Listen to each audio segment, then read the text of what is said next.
DW Africa Link. Every child has the right to be protected from child labor. That's right. And every year, the 12th of June marks the World Day Against Child Labor. According to the United Nations, an estimated 218 million children around the world are engaged in child labor, many of them full-time. Sub-Saharan Africa remains the region most affected by child labor, accounting for nearly 2/3 of all cases globally. That's around 87 million African children involved in child labor. In Uganda, for example, child labor is a serious concern, with an estimated 6.2 million children trapped in various forms of exploitative work.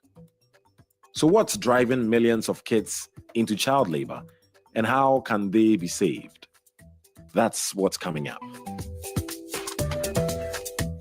I am Eddie Micah Jr., and you are welcome to Africa Link, the podcast connecting you to the stories that matter.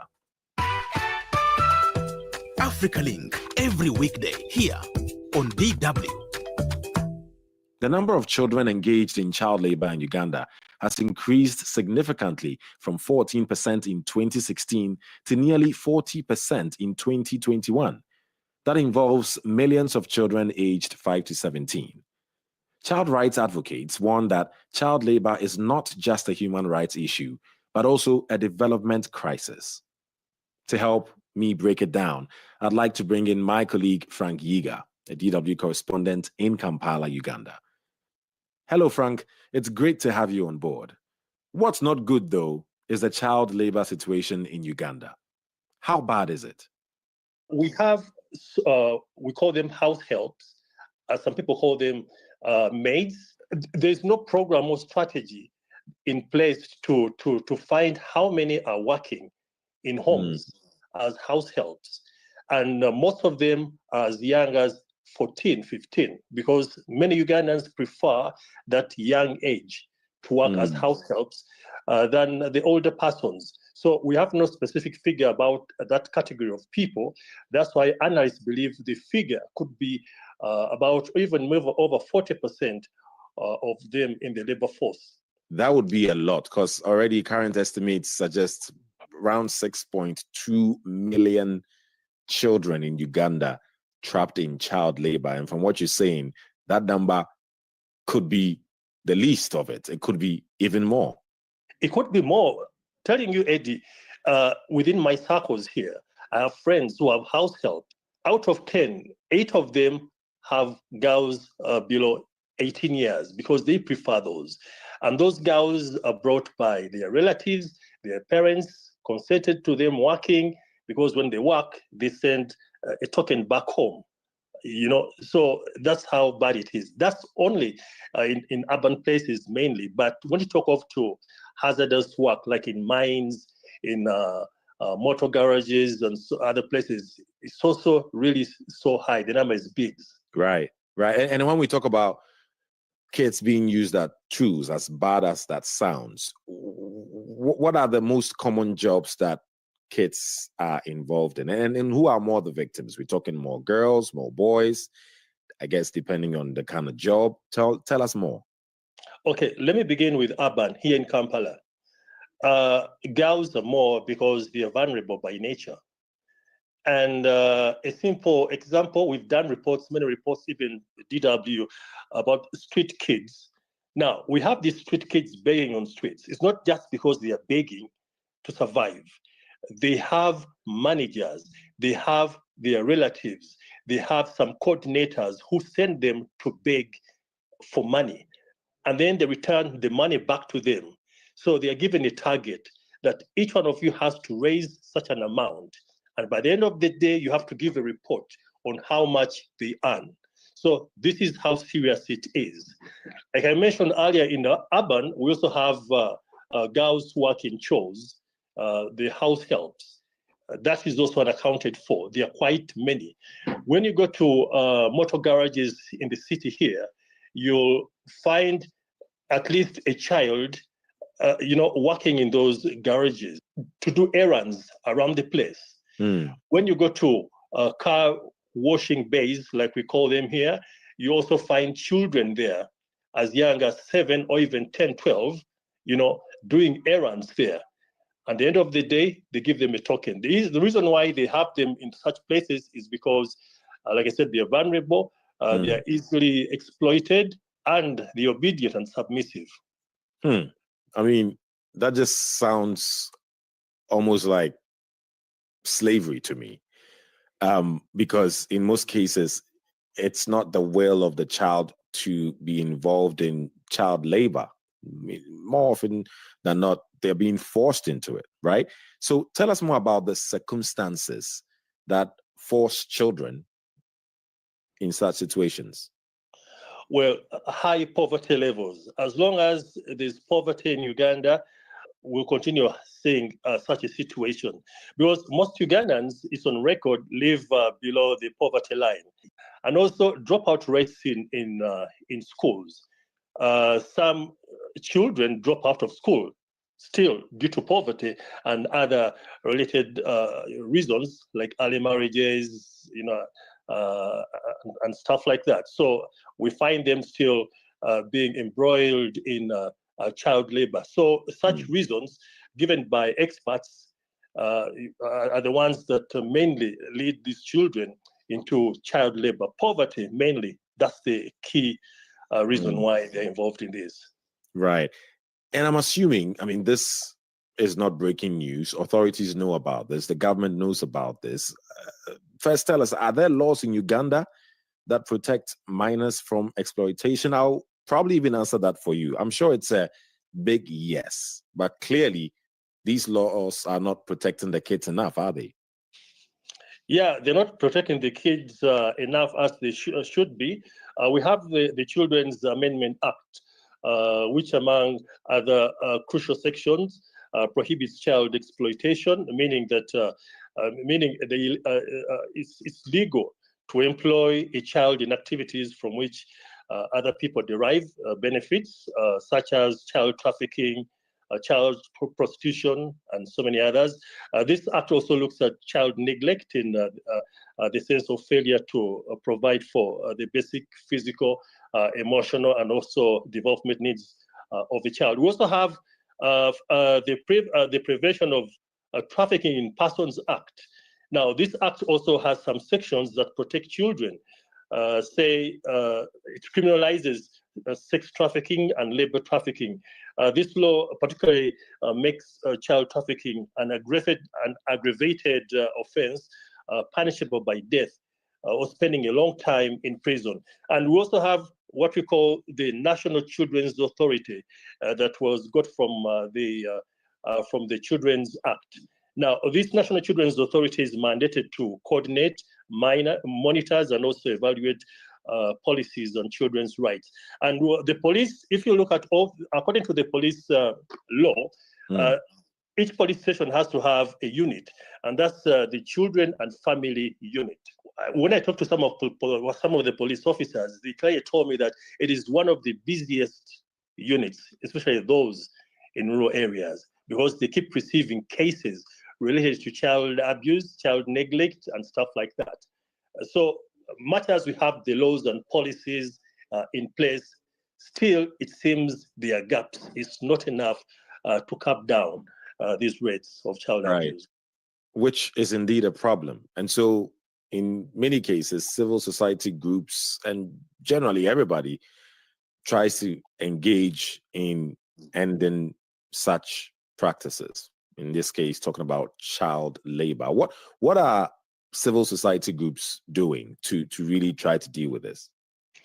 Well, the civil society organizations are not seated. I wouldn't say that they are, because they are funded by international agencies and the government to ensure that they protect children and also propagate the government policies and programs to see that there is welfare of children. So what they do, most of them go into communities, and then they create committees where they involve parents themselves. And they also involve the police. and then they make, we call them drives here locally, where you get a loudspeaker and then put it on a vehicle to move around the village, announcing of like creating awareness about some laws related to protection of children, and also the dangers related to abuse of children. And they usually have meetings where every family is supposed to be represented. And these committees or meetings are broken down into parishes. Here we have sub-county, we have county, sub-county, parish, and village level. So everyone is represented in those meetings, and they ensure that every parent gets the information, every child or stakeholder in children gets the information about the protection of children and how dangerous it is to involve them in employment. I mean, all this is going on, which sounds good, but from all indications, it's just worsening in Uganda, right? It's getting worse based on the stats. From 2016 to now, the numbers are ballooning. So why is it not working? And what needs to be done to really put pressure on the government to end child labor? Well, I would say that culture is one of the reasons, and I guess it's the biggest reason. When you go to, deep down into rural areas in those villages, for instance, in eastern Uganda, a child is supposed to get married or start working as young as 12. Fingers crossed that authorities will take this even more seriously. Sure. Frank Yiga, DW correspondent in Kampala, Uganda. Thank you very much. As global scrutiny over child labor intensifies, Uganda risks damaging its export reputation and losing access to key international markets. Addressing child labor is therefore not only a moral imperative, but also an economic necessity. The hope is that it will be a wake-up call. So how does Uganda compare to the rest of the continent? My colleague Kainebe spoke to Nankali Maksud, the senior advisor of child protection at UNICEF headquarters. She gave an insight into the child labor situation in sub-Saharan Africa. Here's part of the interaction. 2025 was the year that we were supposed to eliminate child labor. However, one region that has not made as much progress is sub-Saharan Africa. And can we just talk a bit about that and maybe talk about some of the approaches that have worked to try and reduce the prevalence of child labor? Maybe some of the things that also have not worked there. Actually, what I should say is that in terms of prevalence rate, it has been reduced. So we've gone from 24% to 22% between 2020 and 2024. But what we're challenged with in this region is the rapid population growth. So in absolute numbers, we haven't made much progress. So the absolute number, for children who are in child labor in this region is around 87 million, nearly 2/3 of the global total. So the practices carrying on in terms of child labor and the fact that we have a rapidly growing population, doesn't help our situation as well. Within that 87 million, one of the things that we'd really like to be able to highlight is that younger children, those aged between 5 and 11, make up the largest share of child laborers in the region, making this issue, particularly urgent. So first, sub-Saharan Africa is most affected in terms of, numbers at 87 million. Secondly, young children are particularly vulnerable to this issue. If there's anything I'd like you kind of viewers to be able to take away, are those two facts. Now, where we are globally today is that we know what it is that works. But unfortunately, perhaps one of the things we're not doing is addressing what works at the scale that is required. So 87 million, already 2/3 of the global total sitting within this region. What we've seen about what works is, number one, social protection programs. A key driver of child labor in many of the households that we have within sub-Saharan Africa, and I dare say even globally, is driven by poverty. So we need to ensure that households have the necessary income to survive, to take their children to school, etc. Then they won't start to, adopt this negative coping mechanism. So it's not just about kind of ensuring that households have the income. And so that goes into issues like decent work.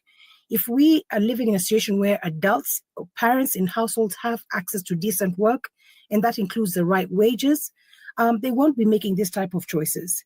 If we ensure that these type of households also can be able to access cash transfer programs, in countries like Kenya, in South Africa, we have social protection programs where households are able to access the necessary cash so that they don't have to be able to make this as a choice. Do you see in sub-Saharan Africa that depending on which country, there are also differing attitudes towards how serious the problem of child labor is, or perhaps from country to country? No, I wouldn't say that there's a difference in attitude about what people believe around child labor across different African countries. What I would say that we're failing on, and in fact, the fact that a majority of African countries have laws in place to ban this type of behavior or this particular act against children shows that as a society, as communities, we don't think that this should happen. What I think we're not addressing seriously is the poverty levels at households. And it's not just poverty, but poverty in rural areas. That's where we continue to be challenged. And unless we have an attitude, unless we have the right political will, unless we have the financing to be able to lift those households in rural areas that are poor, we will not be able to address child labor. How do countries balance the desire to grow economically and also protecting some of their most vulnerable people like children? Yeah, so you're spot on that the Africa today and most African countries are at middle income level. So the economies are growing out here, and so indeed people begin to question what's the correlation between the economic development story and child labor. I think what we need to have is that even if you have the economies growing, we still need to be able to have the political will and the financing in those resources that we have to be able to invest in these areas. And which area specifically am I talking about? One of them which I'd like to be able to talk about is education. If we have free education, that's quality education, and it's accessible in all areas, not just in urban areas, but also in rural areas, families will make the choice for their children to be able to go into those schools. So this is number one about accessibility. So indeed, you can have all the resources in the world, but if you don't make a point of being able to use those resources to invest in your own people, to invest in your children, then you start to be able to have these gaps. Now, as I've already said, we have a number of countries who are making the right investments, and we should hold them up to hail. Kenya, South Africa, you name it, a story across the continent today is a positive one. More of our children are going into school, more of communities are coming up, but it's not enough, or the rate at which it's happening is not fast enough. So that's our challenge, that we had said that in 2025, we're going to eliminate child labor. We have missed that.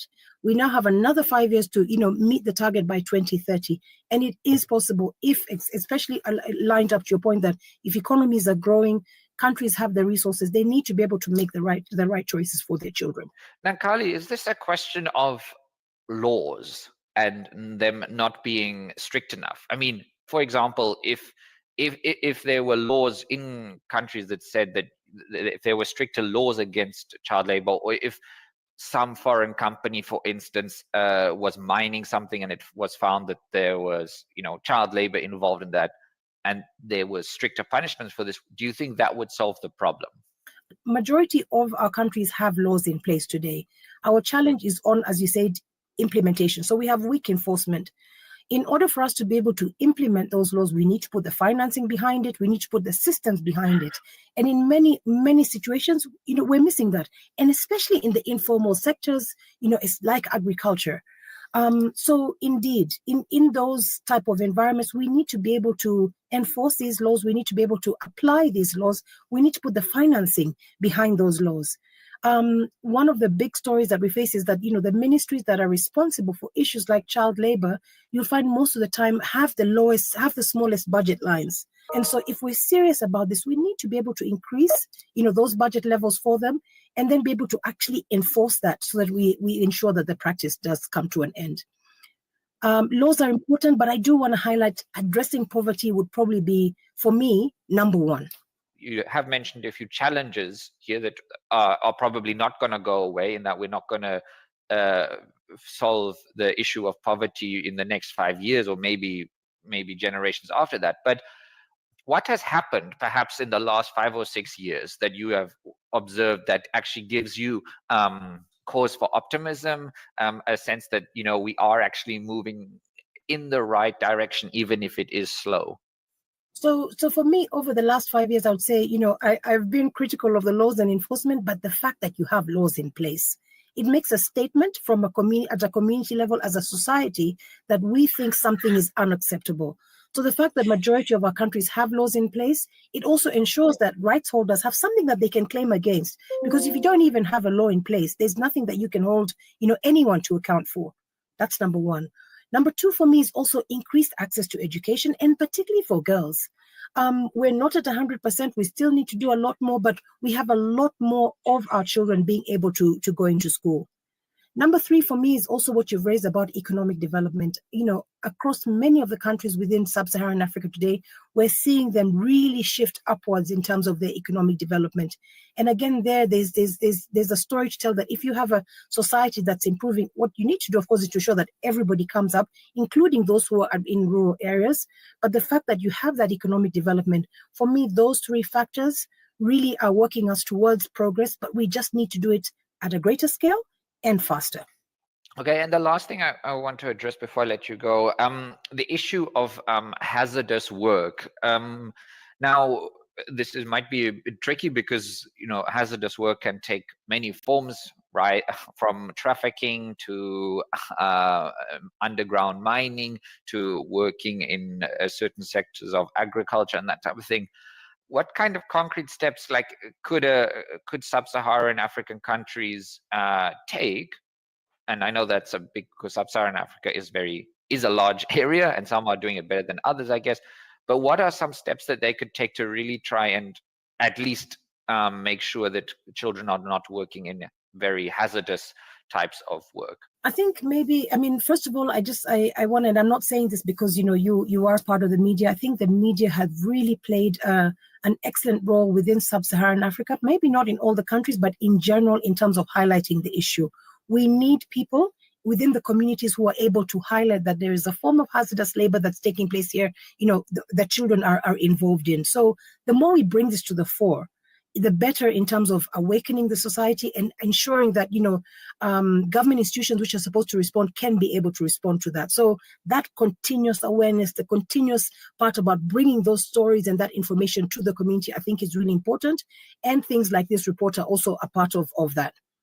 The other thing that I think is also important is that we need to strengthen labor inspections, especially in high-risk sectors like mining and also in agriculture. Now that we know where the risks are, in those, you know, we should be able to take the resources that we have and really have greater inspection within those. And we know where that is. It's in the mining and it's in agriculture. In the business sector, we need to be able to improve supply chain accountability.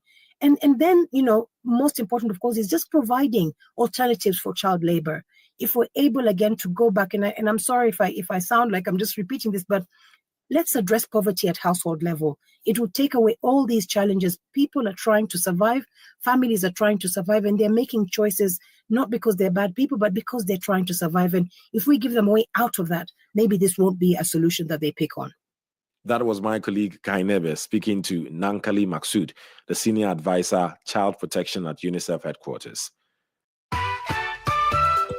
The International Labour Organization, ILO, launched the World Day Against Child Labour in 2002 to focus attention on the global extent of child labour and the action and efforts needed to eliminate it. However, despite the existence of policies, implementation gaps persist. To truly eradicate child labour, African governments must adopt a unified, multi-sectoral strategy that combines robust laws, effective enforcement, quality education, social safety nets, community engagement, and inclusive economic growth. That's according to experts. It is essential to protect children, empower families, and secure Africa's future. We'd like to hear from you on this, so please share your thoughts with us on our Facebook page, DW Africa. Listen to us on Spotify or wherever you get your podcast from. Don't forget to click follow and subscribe to our DW Africa YouTube channel so you never miss an episode. This show was co-produced and edited by Isaac Mugabe. And I am Eddie Micah Jr. Thanks for listening. DW, made for minds.